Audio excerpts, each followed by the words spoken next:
국정원장이 한 10여 년 만에 차장에서 다시 발탁된 것으로 제가 알고 있습니다. 지금 한 10년 만에 와 보니까 대북 관계가 어떻게, 대북 전문가였기 때문에 어떻게 바뀐 것으로 봅니까? 어떻습니까? 10년 전하고 지금하고. 어떻게 생각하십니까? 아직 상세히 들여다보진 못했고요. 좀 더 많은 진전이 있었으면 좋겠다는 아쉬움은 갖고 있습니다.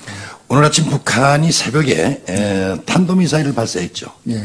문재인 정권 들어서서 세 번째라고 알고 있습니다. 네. 또 G7 서방정상회의 폐막식에서 북한의 핵 문제를 국제사회가 직면한 최우선의 과제다라고 공동성명을 발표한 직후에 이런 또 미사일 발사했어요. 문재인 정권 또 우리 국정원장인 후보자도 김정은의 작년에 어느 인터뷰를 통해서 김정은 체제를 정권을 보장해야 된다 이런 말씀을 하고 굉장히 우호적으로 또 문재인 대통령도 제2의 개성공단에 100만 명의 일자리를 창출하겠다 이런 데도 불구하고 북한이 계속해서 정권 들어선 다음에 세 번이나 미사일 발사했는데 이 원인이 어디 있다고 봅니까? 불안한 눈으로 쳐다보고 있습니다. 저도 역시 북한이 계속 도발적인 행동을 하고 미사일 개발을 해나가는 데 있어서는 대단히 우려를 안 할 수가 없고요. 결국 지금 정연희 위원님께서 걱정하시는 것도 그런 상황 속에서 과연 우리가 대화나 이런 북한과의 관계를 어떻게 끌고 갈 것인가 걱정 저희도 사실 같이 합니다. 그리고 또 아니 걱정만 하지 말고 그러면은 이런 상황 속에서 대화 인도적인 측면에서 대화하고 지원할 겁니까? 그런 생각은 어떻게 생각하십니까? 우리 원장께서. 대화가 쉽게 될 거라고 기대하기는 좀 어려운 상황입니다. 현재를 진단할 경우에요. 그래서 뭔가 북한의 태도 변화를 계속 촉구를 하고 태도 변화가 있고 진정으로 마주 앉아서 대화가 돼야 그것이 협상이 이루어질 수 있다고 생각을 합니다. 3사장 시절에 북한을 방문했죠. 그동안에 북한에 국정원에 있을 때 얼마나 많이 방문했습니까? 얼마나 많은 비밀 접촉을 했습니까? 회담이 이루어질 경우에 대부분 방북을 했습니다. 지금 그 당시에 김정일 정권하고 김정은 정권하고는 엄청난 차이가 있지 않습니까? 김정은은 자기 고문부도 숙청하고 종살하고 이런 상황이고 계속해서 개발하는데 지금 우리 원장에 대해서 우려하는 사람들도 많습니다. 어떤 문제를 우려하느냐 아까도 말씀드린 것처럼 김정은 정권을 먼저 보장해야 된다. 그 다음에 대화를 해야 된다는 얘기거든요. 이런 부분에 대해서 굉장히 좀 사실적인 시각으로 바라보는 것도 분명히 알아야 됩니다. 똑바로 이 문제에 대해서 깊은 인식을 해 주시기 바랍니다.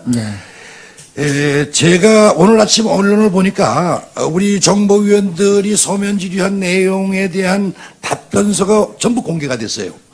아침에 새벽에 읽어보니까 이거는 이 문재인 대통령의 공약이라든가 대통령의 국정원에 대한 철학하고 많이 다른 부분이 불거져 나오고 또 지금 여기서도 헷갈리는 얘기를 많이 해요.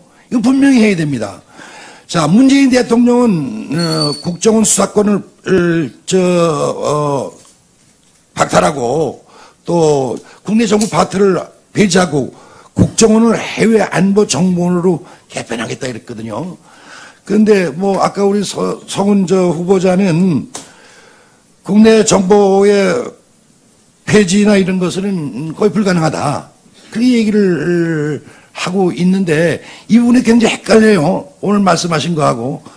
그래서 이 부분에 대한 분명한 이거는 서면 답변 질의 내용은 충분히 시간을 가지고 청와대나 이런 데하고 의논해서 이런 나온 대답이 아니에요. 아닌가 이렇게 생각하는데 청와대하고 이 문제에 대해서 상의한 일이 있습니까? 질의응답 자료를 청와대하고 상의하지는 않았습니다. 대통령의 중요한 정책 사항이 국민들이 보기에는 바뀌는 것 같은 상황들이 벌어지고 있는데 이런 얘기를 의논 안 하고 할 수 있겠습니까?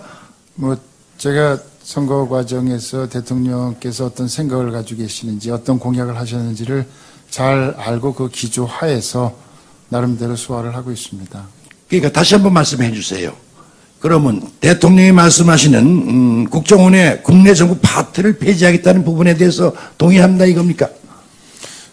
아까 암차례 말씀 올렸습니다만 국내 정보 파트라는 것이 그 공약이나 대통령께서 말씀하신 취지는 국내 정치와 관련된 정치 개입, 민간 사찰과 관련된 됐어요. 그건 아까도 말씀처럼 그렇게 들리지 않습니다. 대통령 후보 시절에도 분명히 말씀하신 것은 국정원의 국내 정부 파트를 폐지하고 국정원을 해외 안보 정보원으로 개편하겠다 하는 큰 그림을 갖고 계신 거거든요. 네. 그렇기 때문에 지금 얘기하시는 것은 말씀에 잠깐만 헷갈리는 것으로 우리는 그렇게 이해할 수밖에 없어요. 이 부분에 대해서 오후에 확실한 것을 말씀해 주셔야 되겠고, 이 두 번째, 제가 그 사이버 안보법 도입 문제에 대해서 여당에서는 반대했습니다. 지난번에 우리가 통과가 안 됐거든요.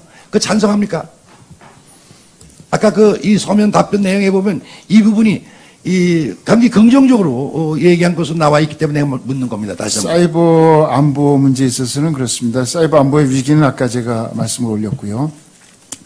국가 차원의 사이버 위협에 아니 대처하기 필요하냐 안 위해서는 필요하냐 원장 후보자의 말씀을 해주세요. 대처하기 위해서 사이버 재정은 필요하다고 봅니다. 예, 됐습니다. 다만 다만 됐어요. 시간이 없어요. 지금 한 가지만 더 말씀드릴게요.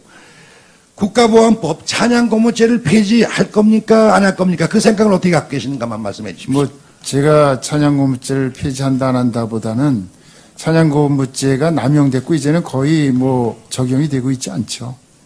아니 그러니까 후보자의 생각이 어떠냐 이게 이 법 찬양고무죄를 존재해야 되느냐 아니면 이 여당이나 대통령의 의견은 반대하느냐 그 문제를 얘기를 해달라는 얘기.